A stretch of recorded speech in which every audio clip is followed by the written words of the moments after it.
दोस्तों आज हम बात करने वाले हैं एक ऐसी मशीन की जो स्पीड, प्रिसीजन और क्वालिटी तीनों को नेक्स्ट लेवल पे ले जाती है। आज हम बात करने वाले हैं फाइबर लेजर कटिंग मशीन के बारे में। यह है 3 किलोवाट की फाइबर लेजर कटिंग मशीन जो इंडिया से नेपाल के लिए डिस्पैच होगी।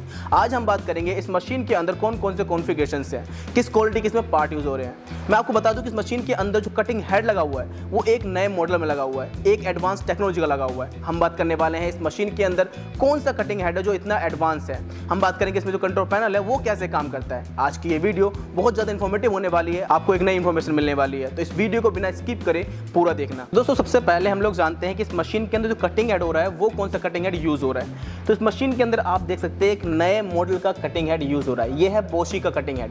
पहले के टाइम में हम लोग रेटूल का यूज़ करते थे, लेकिन जिस तरह से रेटूल अपने टाइम पर बहुत ज़्यादा फेमस था, बहुत ज़्यादा एडवांस टेक्नोलॉजी का था, लेकिन आज के टाइम में टेक्नोलॉजी बहुत ज़्यादा बढ़ चुकी है, तो उसमें हम लोग बोशी का यूज़ करते हैं। ये जो कटिंग हेड होता है ये भी काफ़ी ज़्यादा एडवांस्ड है। कैसे, मैं आपको बताता हूँ। सबसे पहले तो आपको इस कटिंग हेड के अंदर 4 सेंसर मिल जाते हैं। 4 सेंसर है वो काम कैसे करते हैं। आप जब मशीन को ऑन करते हो तो आपकी जो कटिंग हेड है प्रॉपर तरह से ऑन हुआ है या नहीं हुआ है उसके लिए आपको सेंसर मिल जाता है। आपकी जो सारी कनेक्टिविटी है वो लिंक हुई है या नहीं हुई है उसके लिए एक सेंसर मिल जाता है। आपके जो सप्लायर्स हैं वो अच्छे से काम कर रहे हैं या नहीं कर रहे हैं उसके लिए एक सेंसर मिल जाता है। कि जब आप किसी गैस का यूज़ करते हो तो गैस का फ्लो कम है या ज़्यादा है या प्रॉपर तरीके से काम नहीं कर रहा है, उसको भी ये कटिंग हेड आपको बता देता है कि हाँ भाई आपका जो गैस का फ्लो है वो सही नहीं है।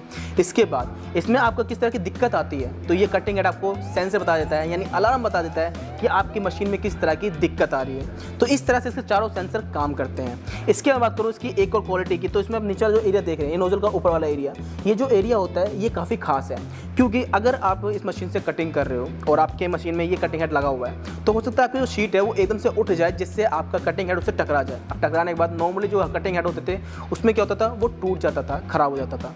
लेकिन इसमें अच्छी बात यह है कि आपका ये वाला जो एरिया होता है, ये नीचे वाला एरिया, इसमें कुछ ऐसे स्क्रू लगे होते हैं, ऐसे बोल्ट लगे होते हैं जो सिर्फ स्क्रू टूटते हैं जिससे ये वाला एरिया नीचे गिर जाता है। उसके बाद अपने स्क्रू को दोबारा लगाकर आप इस वाले अटैचमेंट को इससे अटैच कर सकते हो, यानी इतना एरिया सिर्फ अलग हो जाता है। अब ये अच्छी बात इसलिए है क्योंकि अगर आपकी मशीन में ये वाला कटिंग हेड लगा हुआ है और आपकी शीट से ये टकरा जाता है तो सिर्फ ये वाला हिस्सा टूटेगा, जिसमें सिर्फ बोल्ट का जो स्क्रू है उसका नुकसान होगा। वो आप दोबारा अटैच करोगे तो ये वाला एरिया अपना सही हो जाएगा। लेकिन बाकी कटिंग हेड में क्या होता था कि पूरा का पूरा कटिंग हेड ही टूट जाता था, जिससे आपको काफ़ी ज़्यादा नुकसान होता था।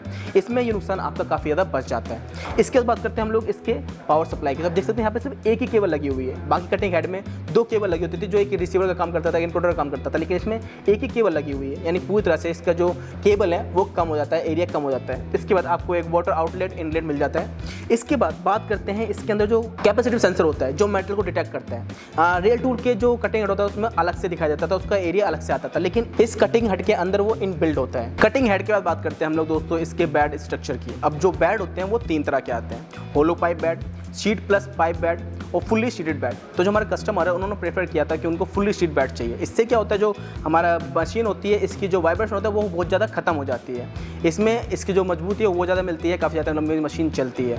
इसके बाद बात करते हैं हम लोग इसके रैक और रेल की। तो इस मशीन में जो रेल यूज़ हो रही है वो हो रही है हाइवन की और जो रैक है वो है YYC की। एल्यूमिनियम की आपको गारंटी मिल जाती है जो बाकी मेटल के मुकाबले काफ़ी हल्की होती है और मूविंग में काफ़ी ज़्यादा आसान होती है, काफ़ी अच्छी क्वालिटी से आपकी मशीन मूव करती है और जो कटिंग है वो काफ़ी ज़्यादा प्रिसाइज होती है। इसके बाद करते हैं इस मशीन में आपको एक ऑयल फीडर मिल जाता है जिससे आपकी मशीन के जो मूविंग पार्ट्स हैं उसमें ऑटोमेटिकली ऑयल फीड होता रहता है, आपको इस चीज़ का ध्यान रखने की जरूरत नहीं पड़ती। इसके बाद बात करते हैं दोस्तों इस मशीन में जो पाइप यूज़ हो रहे हैं। देखो जो नॉर्मली मशीन होती है बाकी जो वेंडर्स होते हैं वो मशीन में इस तरह के पाइप यूज़ करते हैं। आप देख सकते हैं जो काफ़ी ज़्यादा हल्की क्वालिटी के होते हैं, जो आराम से दब जाते हैं, अच्छे से मुड़ जाते हैं, जो ज़्यादा समय तक नहीं चलते। इससे क्या होता है आपकी जो गैस होती है वो लीक हो जाती है, जिस भी चीज़ में पाइप यूज़ होते हैं वो बहुत ज़्यादा जल्दी खराब हो जाती है, किसी तरह की लीकेज होने का दिक्कत होती है। लेकिन हम जो मशीन में यूज़ कर रहे हैं वो कर रहे हैं इस तरह के पाइप यूज़ जो काफ़ी ज़्यादा मोटी क्वालिटी के, काफ़ी हैवी क्वालिटी के हैं, काफ़ी अच्छी क्वालिटी के हैं। ये ज़्यादा जल्दी मुड़ते नहीं है, जिससे इसका टूटने का रिस्क जो है वो बहुत ज़्यादा कम हो जाता है, जिससे ये पाइप ज़्यादा जल्दी मुड़ते नहीं है और जो पाइप का क्रैक होने का रिस्क होता है वो बहुत ज़्यादा कम हो जाता है। तो इसी तरह के अच्छी क्वालिटी के हम लोग पाइप इस मशीन में यूज़ कर रहे हैं। अब बात करते हैं हम लोग मशीन के कंट्रोल पैनल की। क्या कि कंट्रोल पैनल में क्या क्या आपको इसमें मॉडिफिकेशन मिल जाती है। तो दोस्तों ये है हमारा इस मशीन का कंट्रोल पैनल। सबसे पहले तो आपको मशीन में दिख जाता है एक डिस्प्ले जिसमें आपकी सारी सेटिंग होगी, आप सेट कर सकते हैं, कटिंग कर सकते हैं, यहाँ से कंट्रोल कर सकते हैं मशीन को। इसके बाद मशीन ऑन करने के लिए आपको बटन मिल जाता है, बड़ा सा रेड बटन। इसके बाद आप देख सकते हैं इसमें एक ऑयल पंप भी है, यानी इससे आप जो ऑयल फीडर है आपका उसको ऑन या ऑफ कर सकते हो। भाई आपको ये ऑन करना है, उसका जो ऑयल है वो अपनी जगह पे अपने आप चला जाएगा, आपको ध्यान रखने की जरूरत नहीं है, सिंपली आपको बटन मिल जाता है। इसके अलावा मिलता है एक इमरजेंसी बटन, जिससे आप मशीन पूरी को स्टॉप कर सकते हो। तो इस मशीन आपको 2 USB पोर्ट मिल जाते हैं, जिसमें आप एक साथ 2 पेन ड्राइव लगा सकते हो, आप अपना काम ज़्यादा कर सकते हो। अगर आपके पास 2 कोई काम है तो आप एक साथ कर सकते हो उसको इसमें 2 USB लगाकर। इसके बाद आपको मिल जाता है एक की सेक्शन, इसमें आप सर्वो स्टार्ट कर सकते हो। इसमें वो की से आपके जो सर्वो मोटर्स हैं, जो ड्राइव है, उसको आप इससे ऑन करते हो। इसके बाद इस मशीन में आपको जो कीबोर्ड मिलता है, माउस मिलता है, वो वायरलेस मिलता है, आप देख सकते हैं सिंपली। इसके बाद करते हैं हम लोग इस मशीन के अंदर जो कार्ड लगा हुआ है वो कौन सा कार्ड लगा हुआ है। तो उसमें आप देख सकते हैं हमारे पास BCL4568E का लगा हुआ है। ये एथरनेट बेस्ड कार्ड है। इसमें देख सकते हैं ये वही केबल है जो एक केबल हमारे कटिंग हेड के अंदर लगी हुई थी। ये सिंगल केबल इसमें लगी होती है, इससे पूरा कटिंग हेड जो है वो कंट्रोल होता है। कार्ड आप देख सकते हैं। इसके बाद करते हैं इसमें सर्वो ड्राइव्स कौन सी लगी हुई हैं। तो दोस्तों ये है कंट्रोल पैनल का पीछे का हिस्सा, जिसमें आप देख सकते हैं काफ़ी सारी चीज़ें लगी हुई हैं। इसमें आप देख सकते हैं स्नाइडर की आपकी MCB लगी हुई है। इसके बाद आपका कॉन्टैक्टर आ जाता है जो स्नाइडर का है, जो काफ़ी अच्छी क्वालिटी का है, काफ़ी अच्छे ब्रांड का है। इसके बाद आपको मिल जाता है एक पावर सप्लायर। इसके बाद करते हैं हम लोग जो सर्वो ड्राइव्स है। ये सर्वो ड्राइव यूज़ हो रही है यस्कावा की, और जो यस्कावा है वो वर्ल्ड की बेस्ट सर्वो ड्राइव में से एक है। इसलिए यहाँ पर सारी की सारी सर्वो ड्राइव्स यस्कावा की यूज़ हो रही हैं, जो सारी की सारी एथरनेट बेस्ड है।